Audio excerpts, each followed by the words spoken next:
رسول اللہ صلی اللہ علیہ وآلہ وسلم نے فرمایا، پہلا گروہ جو جنت میں داخل ہوگا، ان کی شکل 14ویں رات کے چاند کی طرح ہوگی۔ نہ وہ اس میں تھوکیں گے، نہ ناک صاف کریں گے اور نہ پخانہ کریں گے۔ جنت میں ان کے برتن سونے کے ہوں گے، ان کی کنگھیاں سونے اور چاندی کی ہوں گی، ان کی انگیٹھیاں عود کی ہوں گی اور ان کا پسینہ مشک کا ہوگا۔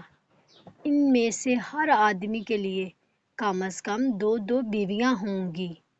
خوبصورتی کے سبب ان کی پنڈلی کا گدا گوشت کے اندر سے نظر آئے گا۔